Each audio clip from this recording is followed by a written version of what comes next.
this is unacceptable. It's shameful. It's shameful to interrupt a public gathering of Christians in worship. So, but there were folks who will say, I have to take care of my flock. Okay, but listen, we live there's a constitution and the First Amendment to freedom of speech and freedom to assemble and protest. Yeah. We're here to worship. We're here to worship Jesus because that's the hope of these cities. That's the hope of the world. The Department of Justice is investigating the incident, with Assistant Attorney General for Civil Rights Harmeet Dillon saying they're looking into violations of the Federal FACE Act for desecrating a house of worship and interfering with Christian worshipers. Just when you think these ridiculous protests in Minneapolis couldn't get any worse, they got worse. And they were led by one of their leftist superstars, Don Lemon. A group of people decided, we're going to storm a church service. We are going to disrupt people worshiping their God. Because according to Don Lemon, it's their right under the First Amendment to free speech. But what Don, I'm assuming, didn't know, and these left-wing protesters didn't know, they violated a federal law known as the FACE Act. But Don Lemon didn't care. He went in there and confronted a pastor because someone told him that the pastor was either an ICE agent or supported what ICE was doing. And if the pastor supported them, God bless him. And if he's an ICE agent, God bless him. Don Lemon is an irrelevant fool who just needs to keep his name out there because he has nothing better to do with his life. But he's going to tell us that the MAGAs are crazy. What happened? It's not true. He did not know what that group was going to do until he followed them into the church. The MAGA administration and the fake news MAGAs are losing their mind over something that's not even true. So let me just make it clear, because this assistant attorney general, I don't know, gosh, what's her name? Something Hammett. Dillon or whatever. So I have no affiliation to that organization. I didn't even know they were going to this church until we followed them there. We were there chronicling protests. Once the protest started in the church, we did an act of journalism, which was report on it and talk to the people who were involved, which included the pastor, members of the church, and members of the organization. That's it. And of course, we all know that he's a liar. We've seen him over the years on CNN lying day in and day out because he is nothing more than a left-wing activist. He knew exactly what that group was going to do. He knew where they were going to go. And he made another video clip of him telling us what this group was going to do, but he couldn't specifically say what it was or where they were going. But his viewers would see as soon as they got there. So he knew all along that this group was going to interrupt a worship service in a church. Why do these people think it's okay to go bother innocent people just praying and worshiping the God that they believe in? Have a look at this clip where Don tells us the real truth about why he's in Minneapolis. Into Minneapolis a little bit ago and did some reconnaissance on the ground, speaking to an organization there that's gearing up for resistance and protest. I've been pleasantly surprised to see the community coming together. Diverse community. If you see this, when we first pulled up, we're like, wait a minute, which operation are we at? And as it turns out, because we're like, well, this is kind of MAGA coded, right? Saw the American flag or whatever, but these are resistance protesters. They're planning an operation that we're going to follow them on. I can't tell you exactly what they're doing, but it's called Operation Pull Up. And it's Takima Armstrong, and she has been doing this since George Floyd, Dante Wright, and others, where they surprise people, catch them off guard, and hold them to account. And so that's what we're doing here. And then after we do this operation, you'll see it live. And these operations are surprise operations. Again, you can't tell you where they're going. So we got to Minneapolis and did some reconnaissance on the ground. Yeah, he saw that group and he went and talked to them. They told him what they were about to do. If he was smart, he would have said, I want no part of that because it's illegal. But he's not smart, although he thinks he is. So he decided to storm the church with this group of left-wing activists. And the liberal media and the Democrat Party and Tim Walz and Jacob Frey are okay with it. They have no problem with these protesters going into a church in that city and interfering in a house of worship. They think it's okay because they think there's nothing wrong with what's happening in Minneapolis, when we all know the paid protesters are there to interrupt lawful law enforcement actions. I just like saying that because it's facts.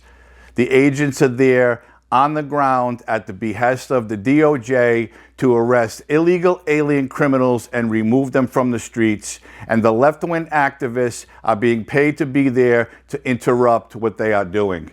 If this was a pro-police organization or a conservative group and they went into a synagogue, the liberal media would call it extreme terrorism, domestic terrorism, or whatever you want to call it, before the doors even closed behind them. But because it's liberals, because it's Democrats, no one has a problem with it. That's the hypocrisy of these people. If one side does it, it's extreme terrorism or extremism or whatever word they want to use. But if the left does it, it's okay because they're trying to help their neighbors. They're trying to keep all the convicted, hardened criminals from other countries in their city. And I say this all the time. It's because these Democrats need these illegals for votes. But Don didn't stop there. Of course, he had to use his skin color and his sexual preference, if you will, to explain why people are having a problem with this. Certain degree of entitlement. I think people who are, in the religious groups like that, it's not the type of Christianity that I practice, but I think that they're entitled, and that entitlement comes from a supremacy, a white supremacy. And they think that this country was built for them, that it is a Christian country, when actually we left England because we wanted religious freedom. It's religious freedom, but only if you're a Christian and only if you're a white male, pretty much. And so, yeah, I absolutely 100%, but it's an intimidation tactic. And, I said, I don't understand how I've become the face of it when I was a journalist. I do understand that I'm the biggest name there. And I'm also, as I was on with my producers this morning, you and Kylie talk all the time. My producers were saying, I said, how did I become the face of this? And my producer said, Don, you're a gay black man in America. And yes, we always hear black journalists say this. We hear white journalists say it on the mainstream media. It's all white supremacy. Joe Biden once said, the biggest threat to the United States of America today is white supremacy, which is absolutely ridiculous. Storming a church has nothing to do with the color of your skin. Storming a church was a plan. It was a plan to intimidate these people into joining their following and get out there and interfere with what's happening on the street. Don Lemon is a fool. And he says he's the most important person there or the most recognizable person there.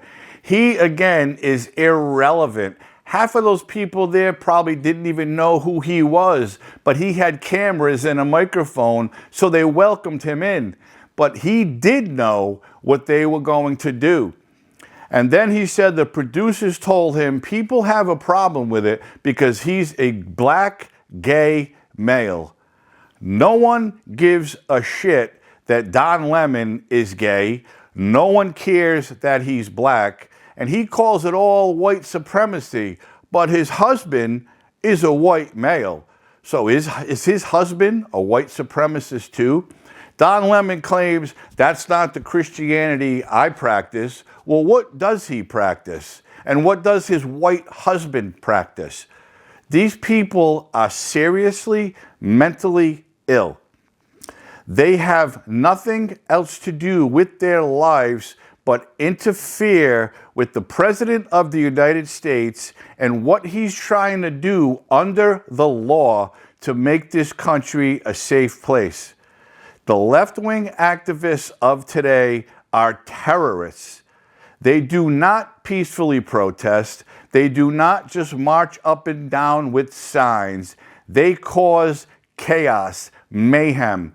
They have fired fireworks at agents. They have torched cars. They are blocking people from their everyday activities. They are attacking federal agents, and no one on the left has a problem with this. Tim Walz has no problem with it. He wants them to get out there and interfere with the agents. Jacob Frey wants them to fight with the agents. He wants his own police officers to fight with the agents. But his SIP police chief, Brian O'Hara, won't do it, mainly because he's scared. And again, because he has no officers to back him up. There's 600 police officers in Minneapolis, and none of them want to interfere with the immigration agents' operations because law enforcement officers support each other. Simp O'Hara is only doing what his boss is telling him to do. He is a disgrace to the badge, and he should be removed from working in policing ever again in his life. But Don Lemon has no problem with going into a house of worship and confronting a pastor because someone told him that pastor may or may not be affiliated with ICE. This is the left-wing activism of today. They are not peaceful. They are not for love and harmony and bring everybody together. They want to cause as much commotion as possible to cost their own government millions and millions of dollars for the destruction that they have done. They don't care about innocent lives. They don't care about Renee Good getting killed. Because if Renee Good was killed by a black man, you wouldn't even hear her name because she was a white person. And that is 100% facts. The DOJ is investigating this. They are investigating Don Lemon. They have sent out subpoenas. Don Lemon will be indicted for the crime he committed in that church. And you and I can only hope and pray that he goes to federal prison for being such a disgusting human being. And along with him, I hope he's in a cell with Tim Walz and Jacob Frey, because they're all in this together, along with their leader, Ilhan Omar, because I'm quite certain she's behind the millions and millions of dollars being stolen and sent to Somalia.